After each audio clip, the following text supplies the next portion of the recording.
peasant though I am, I'm a nothing, I'm a mere serf. I deserve no sin, so they're poor. Hello, everybody. Right, so greetings, respective viewers, but welcome back to the channel. So in this video, I'm going to be asking, why have sanctions against Russia not met with a greater degree of success? And now the one thing is, I don't think anyone expected sanctions on their own to get Russia to end its illegal war of unprovoked aggression against Ukraine and its enormous scale human rights abuses and many atrocities. But sanctions are an important part of the toolkit against rogue states like the Russian Federation. But to look at the other examples of countries that have been under severe sanctions, you know, Iraq, North Korea, apartheid, South Africa, sometimes not worked for decades. You know, North Korea's been under them for, say, 70 years almost. Cuba's been under them for decades. And South Africa, apartheid was brought down by several things, and that was only one of a multiplicity of strategies used against the apartheid government. So there's got to be sort of full spectrum pressure.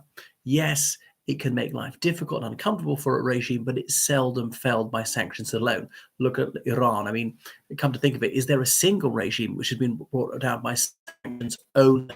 I think it has to be in concert with other means of pressurizing them. So the Russian economy has fallen by something like 10%. That's at the higher end of the estimates in 2022. And there's a recently Swiss study published by the University of Saint-Gallen and the IMD Institute in Lausanne, which said that European Union-based companies and from companies based in other G7 countries have not divested that much from Russia at all in 2022. Only 8.3% of them have pulled out. There'll be some high-profile firms, maybe some of the larger ones, but some of them have withstood moral pressure to withdraw. And they said, we don't care, we sent to moral Coventry. The profitability of the Russian market makes it too attractive. Obviously, it's a bit less lucrative than it was, but they're still making a tidy profit, and they can't turn down these handsome dividends. So anyway, some media organizations are still there, some NGOs as well. So anyway, fewer than 10% of these companies, certainly something like 8.5%, have actually pulled out. Some have got Russian subsidiaries. It's a bit difficult to work out what's an EU company, therefore. So before the invasion, there were 1,400 EU and G7 companies, 1,400 EU companies, and a total of 2,400 G7 companies active in Russia. Remember that the G7 is the group of seven, the seven largest economies: the USA, the United Kingdom, Canada, Australia. Where is it? Is it China? Obviously, China wouldn't pull out. France. Did I mention Germany? That's the G7. It was the G8. Russia was in it, but they're out of it. Only about 120 of these companies pulled out at least one subsidiary. Some of them have pulled out a subsidiary but left other subsidiaries still going. So there are many companies based in the USA, in the European Union operating. Japan has not sanctioned them, really. Japan's not part of that. So look at US companies. About 18% of companies with US subsidiaries operating in Russia pulled out. So the American rate of pull out has actually been higher than that of the USA. America's been quite good at this.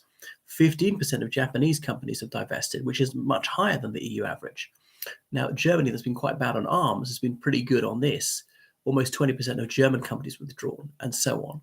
So they're still staying there. And the sanctions aren't total. Still buying and selling some things. You know, Western countries are buying less oil and gas from Russia. They're still buying some fertilizer, food, metals. So it could go further. These aren't total sanctions, but still selling things to Russia. Remember, Russia gets the great majority of its medical equipment and medicines from Western countries. Could cut off those, but people say can't do that. That'd be immoral. That would condemn civilians to death. Well, it wouldn't be killing them. Nobody's obliged to sell things. I'm not obliged to sell you my glasses, even if you offer me £1 million. You're not obliged to sell me anything at any price. But say, come on, it'd be inhumane to do so. But I think that's the kind of thing that's reserved in case Russia launches a nuclear strike on Ukraine or something. So the sanctions haven't gone far enough. And also people say, we don't want to hurt ourselves. We do lucrative trade, hurt ourselves without particularly helping the Ukrainians. And that's why they haven't gone further. So there's every chance that Russia's going to withstand these. Though the food price rises, there have been some sort of difficulties. It's nowhere near breaking the regime. It's nowhere near mass demonstrations on the streets of the kind that could topple the regime. There have been also workarounds. There's been re-export, things like various white goods sold to Kazakhstan with fridges or whatever, and those are sold on to Russia, not for the fridges itself. There's certain components in there that can be repurposed to put in a missile. From Armenia, that small country which is over-reliant on Russia economically, small, landlocked, impoverished, mountainous country of only 3 million people, and Russia is a lifeline to the Armenians for arms, because there's this very unequal struggle between them and Azerbaijan, which outnumbers them almost 4-1, or between them and Turkey, which outnumbers them almost 30-1. The Turks not actually fighting, so that's why they can't afford to irk the Ruskies. There'll be countries like Kazakhstan, Kyrgyzstan, sorry, not so much Kazakhstan's fairly big, Kyrgyzstan or Tajikistan, which really rely on remittances from their guest workers in Russia. And if Russia says you've got to buy things and sell them on to us, they're going to crumple to that. So secondary sanctions be introduced against them. China could sell things on. Iran is helping them out, but with drones and so on. So it's not going to be easy. Sanctions are always leaky, and there's a quick buck to be made from sanctions busting. So in short, why are the sanctions not working? I suppose they're not extensive enough. It takes time to work it, and they are beginning to bite. Moreover, there are ways to circumvent them. So say it's difficult for Aeroflot, the Russia's main airline, the other airlines, the minor airlines probably go bust this year. They can't get the transponders and spare parts. Now, because they've lost most of their overseas destinations, they're flying domestically mostly, which means less air miles, therefore the plane's going to last longer. But nevertheless, they had several minor crashes in 2023 already. Now, it's not been catastrophic. Sometimes passengers have been killed, but only 2 or 3. A catastrophe, as I say, when the plane falls like a stone and everybody gets killed. But I think that's just a matter of time, unfortunately, before that happens. Moreover, Russia has stolen hundreds of aircraft. They're mostly leased, and they just said, well, we're keeping them and we're just not paying for them. So it's hard to see them getting back, the International Civil Aviation Authority allowing Russia back in, regaining these routes whenever the war ends. So, sanctions are hurting them, but not that badly.